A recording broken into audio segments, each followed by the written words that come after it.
The Loyalty Leaders podcast is brought to you by Loyalty Summit. Loyalty Summit brings together high-powered travel industry executives and influential loyalty leaders from around the globe.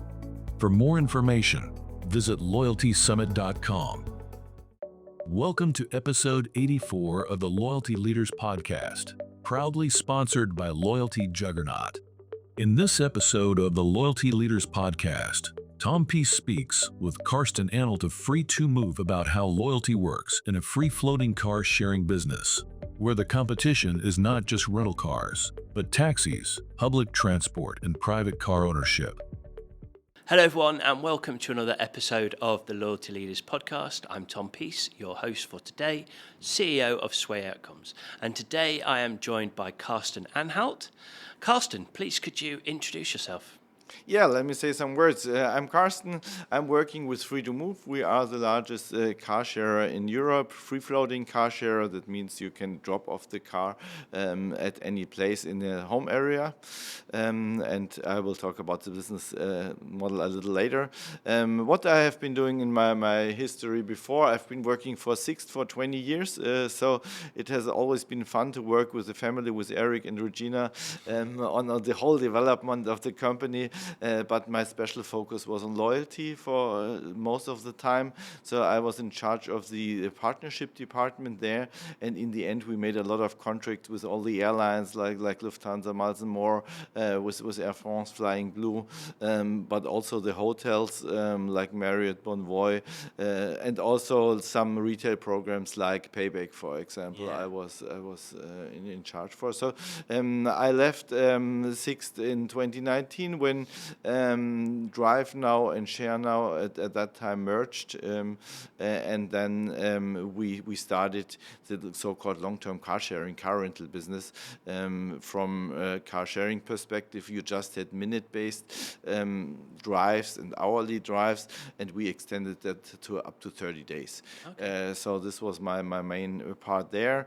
I strongly worked with the marketing department there, also again in charge for partnerships, and finally we started also a loyalty program on our side. So we were the first company in the car sharing ecosystem with their own loyalty program. Okay, amazing, great. So talk to us a little bit more about Free2Move and car sharing. For those that aren't aware, because I've got to be honest, I'm only vaguely aware of this solution. So talk us through how that works and how it actually differs from a traditional kind of car hire company. Yeah, it's quite an interesting model. So we are in 16 markets in Europe. In the meantime, we have around 15,000 cars, and the speciality of us is that we are free-floating provider. That means you can pick up the car in a certain home area, which is, let's say, 2/3 of the city usually. Wherever you see a car in the street, you can pick it up. You open it up by the app. Once you have registered and uploaded your driver's license, and you can basically drop it off anywhere in the city. One important touch point is also the airport, which is around 30% of the business where people are, let's say, commuting to the airport and back. And we're having the huge opportunity that we are accessible, of course, 24/7. And you're usually paying by minute, unless you are choosing an hourly package, a daily package, or a monthly package. And the good thing at free-floating car sharing is that also the gas is included and the parking in the city. So you don't have to worry about anything. You just can go wherever you want.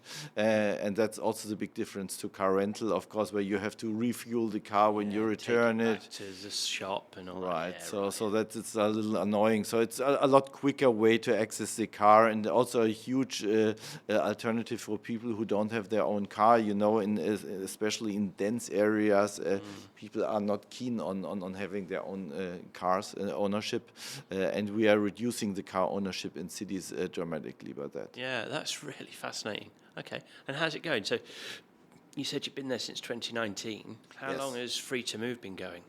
Well, Free2Move is finally since 2022. Okay. We Right. have Oh, been so you're right taken- from the start. Yes, exactly. So we have been bought from Stellantis at that time.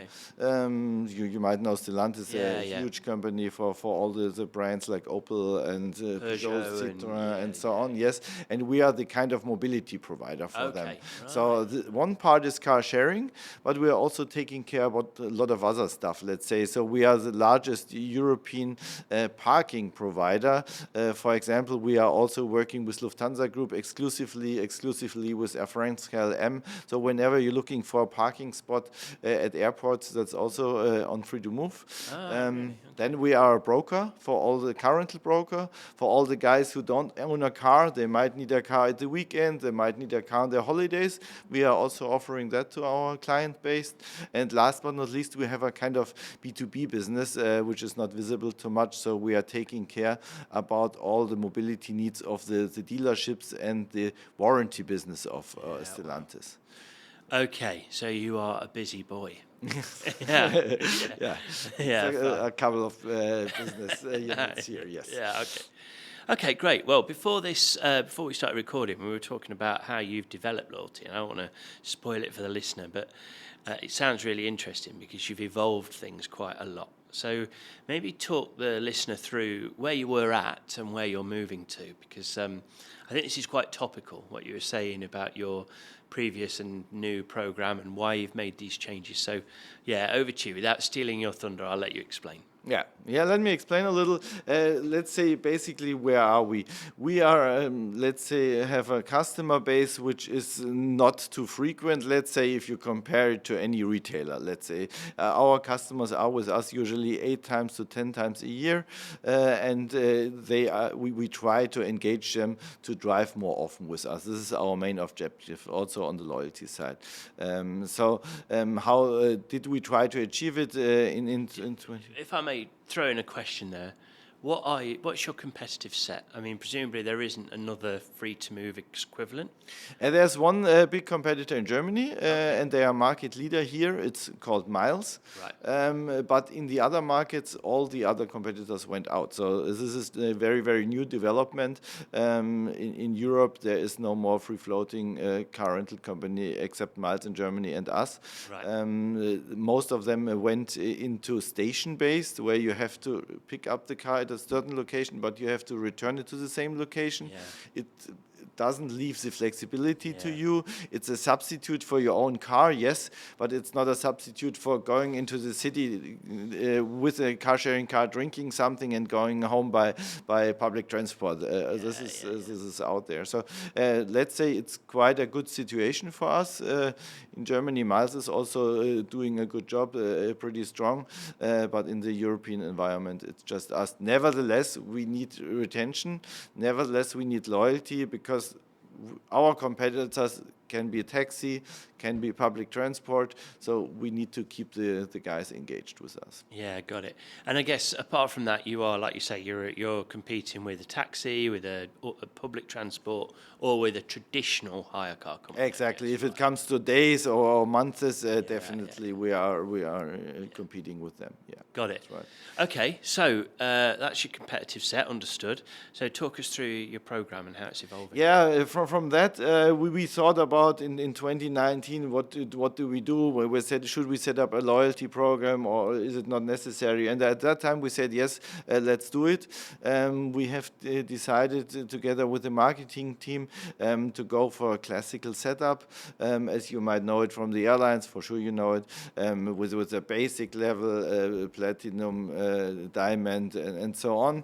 The tier levels are based on rotating 3 months revenues, and linked to these, let's say, tier levels, you have certain benefits. That's a short time frame, rotating Yes. 3 months. Yeah, you always have to keep the guys busy, Yeah, okay, otherwise yeah. the loyalty is gone. But it's not like in the airline industry where you have 1 year to Yeah. collect or whatever. No. It's the frequency is too high for that, let's say. Yeah, right. Okay, yeah, good. Sounds great. Yeah, basically the benefits we introduced at that time were a mix of, let's say, external partners, where our tier members got benefits, discounts, and so on, linked to our industry. So we didn't never choose, let's say, branches which have nothing to do with us. It's always close to traveling or city life, and on the other hand, it was own benefits, or it is own benefits. So let's say you have a longer reservation in time at night, for example. You have certain bundles of hourly packages which are not available for the other tiers and so on. But in the years to come, we saw that, first of all, the usage of the internal benefits, I call them, our own benefits, was very, very high. So around 90% of the benefits used were from our own benefits. And on the other hand, we saw that the interest for the products we had in the tier levels were in general very big. So let's say we had a 3 hours package. Okay, we wanted to make some more money. We opened up that benefit to everyone. And now the 3 hours, let's say, package is an important part of our product. So the number of benefits from our own, let's say, kind of diminished. On the other hand, the external benefits didn't work that well. And this is where we decided, and that's our strategy for now, we are creating benefits for the multi-frequent users. So not so much focused on the level, but more on if you are driving, you're getting rewarded. Interesting. Okay, so it doesn't actually matter how much they spend or if they're premium, etc., etc. It's very much about frequency. Right. Loyalty is measured by the amount of times they hire a car. Absolutely. Yeah. Absolutely. Okay. That's an interesting model. That's an interesting model. Yeah. The sort of model we might sort of see in a QSR restaurant, a quick service restaurant kind of. Yes.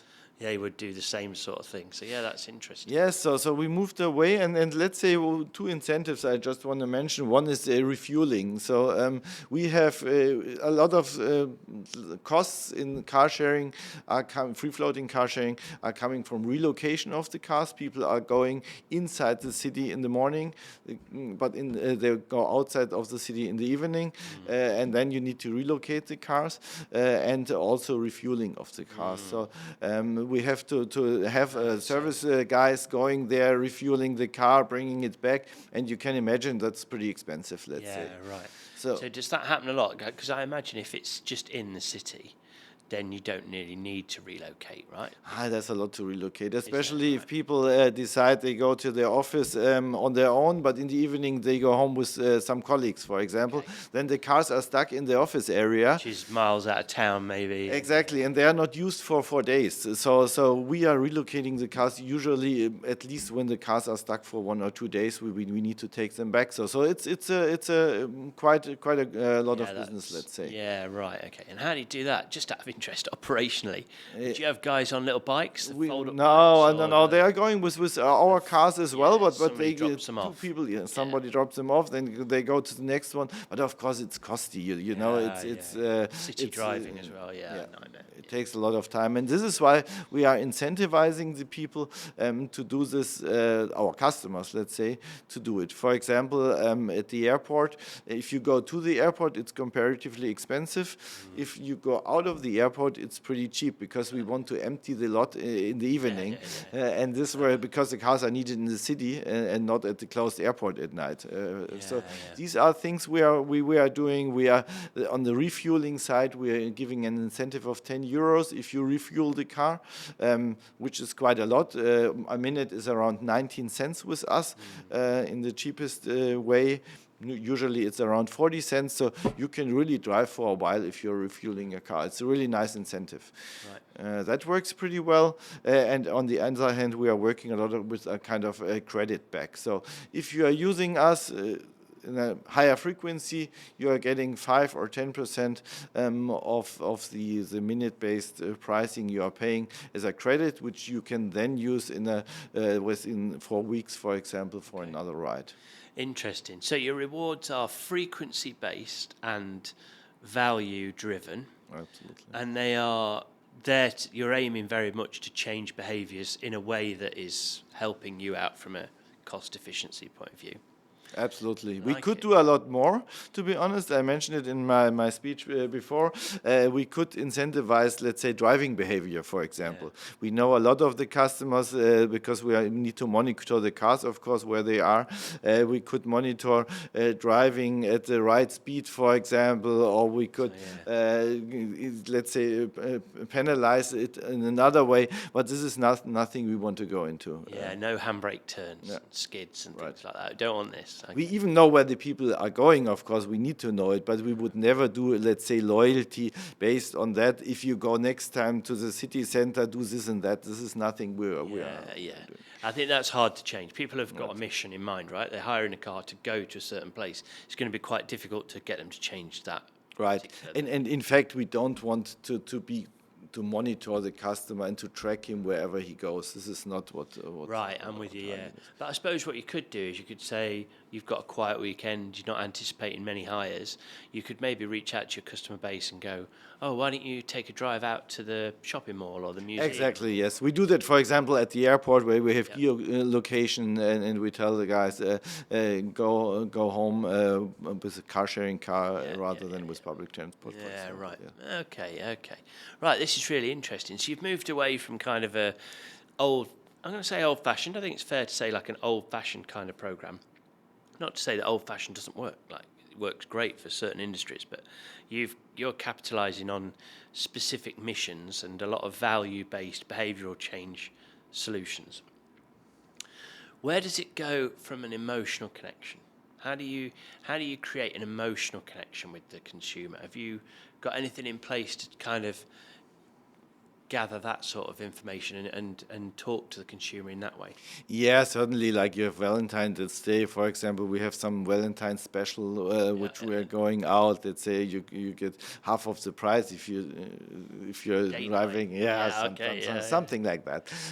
These are the things we are playing with mainly on the emotional side, but also we are persuaded that the emotional side is very much linked also to the frequency. So if you get a cashback or credit back, for example, that's a kind of emotional thing. If you are just collecting points which you can exchange into a cappuccino that's good. thing, it's not working anymore. Yeah, no.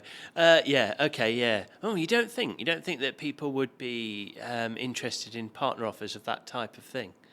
No, we don't think so. Maybe it's because we are not, let's say, in the middle of their life. You know, right. We are not a retailer, right? We are occasional, exactly, and this is the main driver, I guess. I mean, you are occasional, perhaps, but if you're setting your frequency at once every 3 months, you're not that occasional. Like that's no, it's not that occasional, but we are not in the center of the life of the customer. It's not coffee or grocery. Exactly. It's also not suits and hotels. You're right. much more frequently than that. Yeah. I mean, well, actually, who buys a suit these days? Nobody's buying suits, are they, anymore? But yeah, that's right. But you're fully right. So we are, but we don't claim to be the most important brand for the consumer. To be honest, right. If it comes to car sharing, yes, but not in the daily life. Pretty sure. And so let's say the engagement of the customer to partner offers is pretty low. They are linked to us, yes, they know our company, but if we having a cooperation with a spa in his hometown, it's too far away, let's say. For him. Amazing. Well, it sounds like a fantastic program, actually. I think, it's not something that I'm not aware of in the UK. I don't think we have it. Do you know if it's... You had 3 cars in London. You had a Zip car, for example. Yeah, Zip car, right. They went bankrupt. I was going to say, they're gone now, aren't they? They're not. We have been there with Drive now, the former company, which was linked to BMW. Especially in London, it's very, very difficult. You have to speak to each borough to get parking licenses, and we get, let's say, 5 out of, you don't know it better, 10 boroughs, and so it wasn't really working. Parking in London, London is difficult, And on the car sharing side in general, you have not that much in Germany, but especially in France and in Italy, you have a lot of vandalism, not of our users, but of other people. And this also doesn't make it easy to be operational in this market, let's say. Okay, well, good luck. It sounds like a fascinating product and loyalty strategy. So thank you very much for sharing. Just while we've got time, I think I've been asking the same question to a few people. Just let the listener know we're filming this, or recording this rather, from the Loyalty and Retail Media Conference in Berlin. And I've been asking some other people the same question I'll ask you as well, is that if you were 2022 all over again, what advice entering into this marketplace, into this sector, what advice would you give yourself if you could roll back those years? You need to be very, very careful which customer to onboard. So the essential part for car sharing is definitely the onboarding of the customer and to select the right customers. Right, really interesting. Why is that? Because other people kind of damage the car or try and fiddle the system, or maybe cars just disappear? Yeah, there are funny stories. What's going on? Really, you cannot imagine. People are using it as a drug space to hand it over to other people. People are not paying the invoices. Of course, it's a classical one. People are doing fraud with the driver's license, and last but not least, people are reselling parts from the car. So That is hilarious. it's really very, very important to select the customer up front. Right, okay. All right, good. And I guess in any industry, it's quite important to think about that. Maybe you don't have to worry too much about people stealing part of your product if you're selling fashion or No, food. you have the same in the car rental industry partly. Yeah, really. But people sleeping in the car and so on, you don't have it in car rental. You have it more in car sharing, let's say. Right. Funny stories I could tell, or we could tell. Well, maybe next time we'll talk about that. But yeah, okay. Well, I think that brings us to the end of our session. So thank you, Carsten. That's been absolutely fascinating. Thank you very much for your time. You're welcome. Thanks a lot. It was a pleasure. Sure. And thank you, everyone, for listening in. I hope you enjoyed the pod, and we'll be back soon. Cheers. Thanks a lot. The Loyalty Leaders Podcast is proudly sponsored by Loyalty Juggernaut. Next up, Tom Peace speaks with Jan-Pieter Lips, President Europe at Capillary Technologies, about the convergence of loyalty and retail media, why customer permission and trust sit underneath any successful monetization strategy, and how AI can help loyalty teams scale relevance without losing sight of the customer. Hello and welcome to another Loyalty Leaders podcast. I'm your host, Tom Peace, CEO of Sway Outcomes, and I'm joined today by JP Lips. JP, please can you introduce yourself? Tell us a little bit about yourself. Hi Tom, thanks for having me. Sure. I'm JP. I've spent almost my lifetime in loyalty. 6-7 years? Yes, exactly. Times a factor. I was one of the founders of the Nectar program here in the UK, after having started life in retail in the Netherlands. So I was with Nectar up to the point that we sold the business to EMEA in Canada, and I stayed with them for another 9 years. I ran Nectar for 4 years. I then ran the Middle East Africa region for EMEA for 4. I then left and spent 6 years in fintech, mostly because I felt that world and the world of loyalty and data were converging. The use of tokens and the fact that payments are now essential elements in great customer experiences. And then very recently I returned to the world of loyalty and I joined Capillary Technologies in September to run their European business. Yeah, amazing. And we overlapped at Nectar. I was more junior than you. You were running things and I was running a team. But yeah, we overlapped for a few years there, which is great. Amazing time to work at a business. I was also there for the acquisition by EMEA and just a fantastic energy within that business. Everything was growth. I thought it was a great place to work. Yeah, I agree. So yeah, a real pleasure to have gone through that. So tell me a little bit about what's going on with Capillary, because I know there's been like a lot going on the last few months, right? Because some exciting stuff. So tell the audience a little bit about, we don't want to over promote the partner, but just tell us about some of the really interesting things that have been developing over the last few months.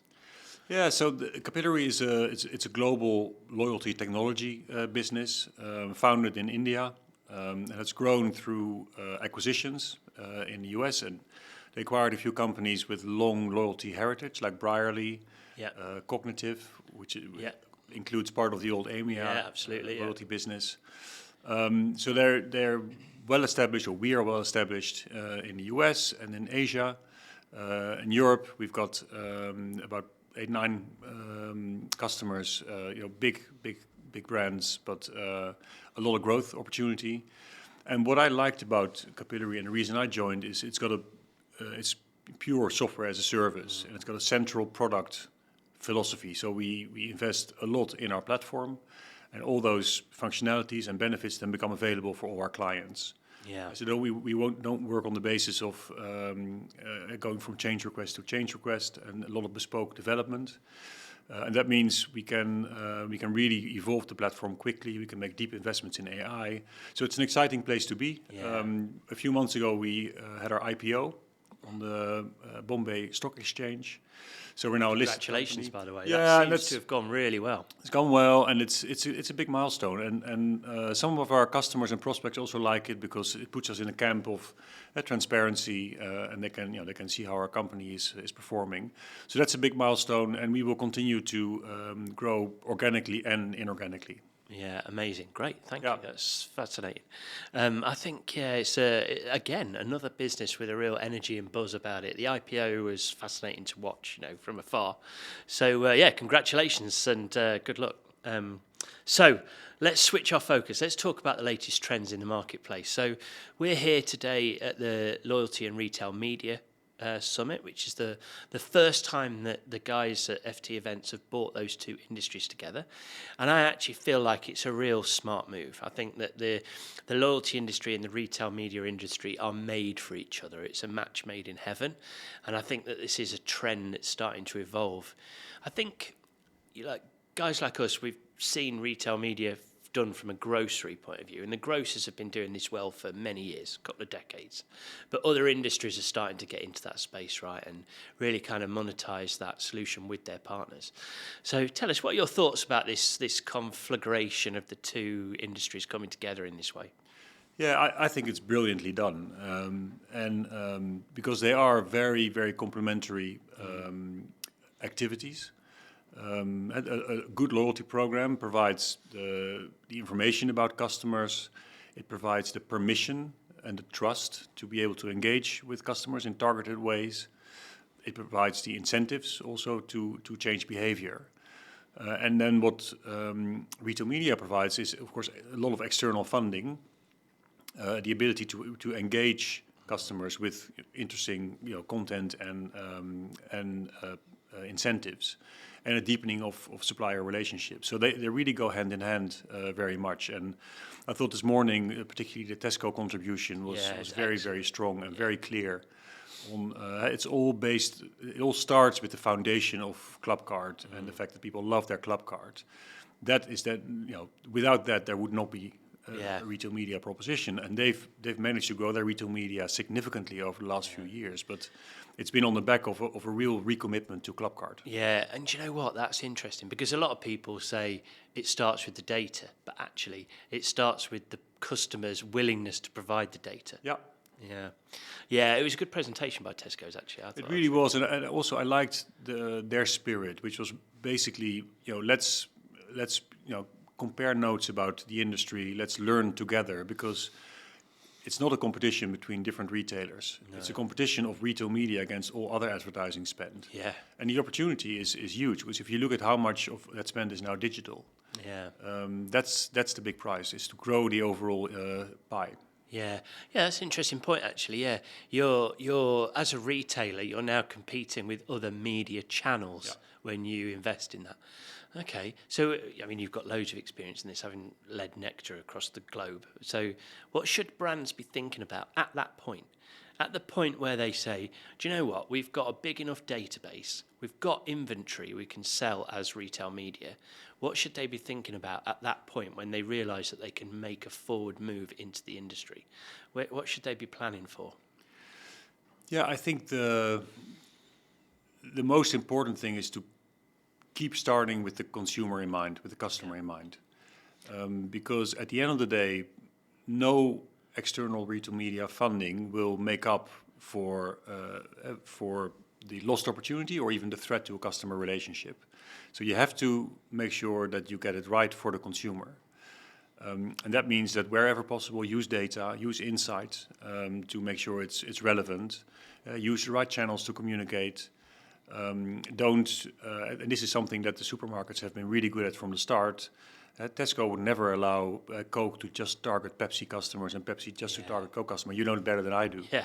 That was your part of the business you ran. And because that doesn't grow the category. So just be sensible about how you do it. I also, if I'm really honest, sometimes feel, because there's been a lot of hype around retail media, that some companies may not have realistic expectations from it. I mean, it's never going to be as successful anywhere as it is in grocery, because it's very predictable behavior, it's frequent behavior, and the customers, the advertisers, are the biggest advertisers in the world. Having said that, there's a world of opportunity out there when you try to transport this model into areas like travel, for example. We had Miles and Morris on the panel this morning. I was talking to someone from Deutsche Bahn. And other categories. So it's a really fascinating space. Yeah. But if I said one thing, it's don't forget the customer. Yeah, absolutely. Yeah, it starts with the customer and it ends with the customer, I guess. But do you feel like we're still in the gold rush within the sort of retail media? Like you touched on it there. You know, the grocers do it well. They do it best. They've been doing it a long time. But them aside, are we kind of at the point of a gold rush in the retail media space with all the other sectors? Not just grocery, but excluding them, all other retailers, fuel, banking, hotels, airlines. Are we kind of in an emerging sector here? Yeah, I think so. I think we are. I think we are still at a relatively early and interesting point. I think we're at a point where a lot of companies are experimenting. They either have, expectations that can be met or not met, but everybody's learning their way into it now. Yeah. And I think in 1 or 2 years' time, it'll be much clearer where the real potential is. No, it's a fascinating time. I mean, these big themes, they do come and go. If you're our age, then you've seen a few going. Speak for yourself. I'm only 22. So there is a bit of hype around it, but hype's not a bad thing. Hype means energy, expectation, and focus. Yeah, absolutely. Yeah, absolutely. What would you say are the other trends that we should be getting excited about? You know, we're February 2026. What's what we're going to be talking about this time next year? What's happening through 26 that's going to be really fundamental? Yeah, so for me, 26 is a lot around seeing what the real impact and value of AI is on the short run. There's a lot of focus on it. It's currently the big buzzword, and it means that a lot of companies are really focused on their AI strategy, almost at the expense of other strategies. They're all trying to figure it out, and I think companies will be learning, where are the short-term benefits. I heard somebody say the other day that if you want to make a return on AI, focus on the boring stuff. I actually thought that was quite true. Yeah. If you look at our practice, yes, we use AI, of course, extensively for targeting, for propensity modeling, etc. But that's an extension of what we have been doing for a very long time. It's a better way of doing it. It means we can do it for more segments, more intricately. Where we see a lot of benefits of AI is what I would call marketing operations. It's setting up a campaign. Yeah. Which is all conversational now. Yeah. So in our portal, you basically say, you just talk to the bot and say, well, I want to do a campaign for this type of customer and I want to give them that. And if they've done one transaction and I want this to happen, if they've done two or more, I want that to happen. It's all conversational. And then the bot will program it in the system. And then, and this is what I thought was very cool when I saw it, we can then say, okay, can you now test it? So then our bot is called IRA, goes to the CDP, takes 20, 30 customers, all with different type of behavior, and runs it through the configuration, and then tests if it got the right outcomes. Okay. Right. We have customers who materially reduced the campaign setup mistakes that were made. And it's those kind of things that they may not be the most sexy, but they enable brands to really scale up the activity they do without having to add, a shed load of people. Yeah, that's it. Yeah. Interesting. Yeah, focus on the boring stuff. I like that actually. I might use that. I might steal that. Yeah. Okay. Do you think though that AI is really going to change things, or is it going to reduce costs? Both are valid. I mean, both are really valid. But is it going to advance us, or is it just going to take out cost? So I think in the context of, because there's a much bigger AI debate, of course, for all society. Yeah. And which is what I'm leading into a little bit. But yeah. I'm not sure if we have time for that, but No, I'd love to give that a crack as well. But if I start with the confines of what we're talking about here, if you start with the reason I'm in this industry is I fundamentally connect with the fact that a lot of marketing is irrelevant for consumers and doesn't really pay off or has a bad ROI for brands still. And I've worked a lifetime to kind of, to help solve for that. And it's often felt painfully slow, that progress. And I really feel we're on the cusp of making really good progress there, because technology and AI will enable to create relevance at a mass scale, run more segments, more campaigns, more activities, measure them automatically, etc. So I do believe that AI will have a big impact on the relevance and effectiveness of marketing, which I really kind of would view as our brief. If you wanted to expand it kind of more to the global scale, I mean, that's a tough one. Let's not. Let's leave it within our industry. Yeah. Yeah, perfect. Okay, right, interesting. One other question that I wanted to sort of build on that is it going to help? Is AI, rather, not it, is AI going to help us to kind of merge these two great industries together? Are we going to be able to collaborate teams between the retail media and the loyalty teams? Are they going to be able to come together more easily because AI is supporting the data processing and the content creation and all that sort of thing? I kind of feel like maybe it is. Maybe this is a part of it's the key that's going to help to unlock this.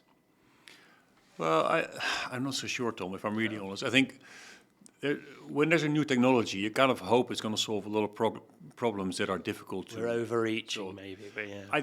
I think the kind of collaboration between loyalty and retail media has got a lot to do with how companies are structured. Yeah, right. How people are incentivized. Yeah. For example, I'll give you one example. Is in the UK, Tesco has put all their offers behind Clubcard. Yeah. Which I think is a really smart move, and they could do it because they come from a high penetration. I think penetration had come down a bit because they lost their way, and then they really recommitted to Clubcard, and it's now I saw on the slide today is 86% or so, like very, very good penetration. So that seems an obvious thing to do, but here in Germany, for example, all the discounts that are in store are owned by the buying teams. Yeah, right. And therefore, retail media is something completely different, and it really limits the collaboration with providers, now with suppliers. Now, AI is not going to fix that. What's going to fix that is leadership. Yeah, absolutely. That is actually a really good point. We're talking here about AI as a technology that will solve a lot of problems, but there is going to have to be kind of a sea change in operations. These big businesses, they will have two very, very separate teams to look after these two different aspects. Yeah. And I think loyalty has come a long way already. I think in the past, maybe loyalty was kind of the geeks that sit down the back of the office who, they work with the market researchers and they're always in Excel doing data. And now that actually has become full C-suite kind of, customer engagement, loyalty, CRM, etc., is the CMO's big part of their role. So it's sort of made it to the C-suite, and it's a real major consideration for every brand. It's not something that the marketing guys managed off the side of their desks anymore. No. But now retail media is coming into that space as well, and that will also take a kind of fundamental change within the operations of a business, right? No, I agree on both kind of things you said. So loyalty, and I always used to say, listen, loyalty that's done as an add-on to a business is never as effective as it is when it's integrated in the business. And the test I would always use is like the CEO needs to be able to talk about the loyalty program and objectives with some passion and knowledge. But it's true. It's becoming much more integral to the business, and it's much more integrated in the overall marketing stack. And that means that that loyalty technology also needs to integrate very well with the other elements of a business's marketing stack. And at the same time, there's a lot of development in loyalty. So loyalty used to be quite simple. It's points and prices, or some variant of it.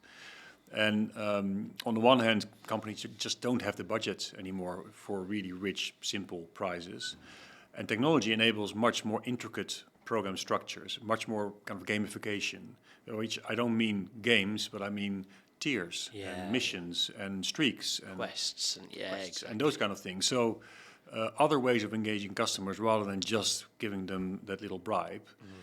And that's just a really interesting development on the loyalty side. So I think both those things, the fact that it's absolutely critical, effectively a lot of marketing has moved from mass marketing to targeted marketing, and therefore loyalty is a key driver of that. Plus loyalty programs have become just smarter and more interesting. Means that loyalty remains a really exciting place. Yeah, absolutely. Yeah, I totally agree. I think it's gone from over the last couple of decades since I've been doing it. I don't want to admit how long, not when we're being recorded at least. But yeah, it's changed fundamentally. It's become a force for a business to drive forward. Yeah, great. Okay, amazing. This has been great. I've got a few other random questions for you. What would you, if you had one word to describe the future of loyalty, what would that word be, do you think? The future of loyalty. I can describe it in one word. Or two or three, if you want to be. You know what? I'll give you a slightly longer answer, and then I'll try to condense it. Like it. So I was talking to somebody the other day, and they said, well, a lot of companies are now really focusing all their money, time, and budgets on their AI strategy, and not that interested in loyalty. Whether he was talking about one or two companies, and I was like, well, your loyalty strategy is your customer strategy. Yeah. I mean, what on earth could be more important? Yeah, than quite. that? And I think the moment you lose sight of that, it becomes a technology push. And we've seen it before with, at some point everybody was talking about CRM, but they were talking about software. Yeah. Whereas they should have been talking about customers. Yeah. Then they were talking about big data. And then there's always something that attracts the hype. Loyalty is about customers. Maybe that's my short one. Like it. Loyalty is about customers. Yeah. Brilliant. Okay, great. And if you were starting out again, let's say you're 20 years old, just fresh out of university, college, whatever educational route you took, what would you tell yourself now if you could reach back 5 years? What would you tell yourself right now as a piece of advice? So the reality of what I did turned out well for me. So I started in retail, and then I met these guys who set up the Air Miles program in the Netherlands, who then later on were the guys I jointly set Nectar up with, and I just had a good feeling about them. They were full of energy. I could learn from them. There was always something exciting around the corner. You met some of them. So even I remember in the internet hype of the late 90s, all my friends were joining tech startups, and they said to me, "Hey JP, what are you doing with these stamps people?" I said, "Oh, you just wait. I've got a good feeling about this." And then I found my first passion, and my first passion was data, and because the Air Miles program was the first time that big retailers had access to or information about their customers. And I really found that I got a lot of energy working with companies to try to figure out what to do with that and how to improve marketing. And then later on, I started managing teams, and I started really enjoying the leadership side of it. I started doing more commercial work. So it all was very gradual for me. I never had a real master plan, and that's worked out well for me. So I think a lot of young people they're a bit worried, like, oh, my first move is going to set me up and define my life. Rubbish. Yeah. Rubbish. Just do Couldn't agree more. become good at what you do, and try lots of things and pivot in the direction where you have the biggest added value and you enjoy most. Yeah, do you know what? I couldn't agree more. I think that, especially that piece about, if you're a young person just starting out now, don't worry too much. I studied engineering. My first job was working in a manufacturing plant for Kodak, who our younger members won't even know what that means. But I made film. I was in a factory making film, and now I'm a marketeer and a loyalty professional. So, yeah, exactly. You can switch. Don't stress it. Your profession died, but you didn't. Exactly. Yeah, exactly. Not yet, anyway. Exactly. And on that cheerful note, I think we'll call it a day. But thank you, JP. That's been really insightful, really valuable to get your wealth of knowledge on the industry. Thank you very much. Well, it was a pleasure. Thank you. Yeah, thank you. And to everyone that's listened to the show, thanks for listening. I hope you enjoyed the show. We will see you again soon. Thanks for joining us on the Loyalty Leaders Podcast, proudly sponsored by Loyalty Juggernaut. For more information on Loyalty Summit, visit loyaltysummit.com.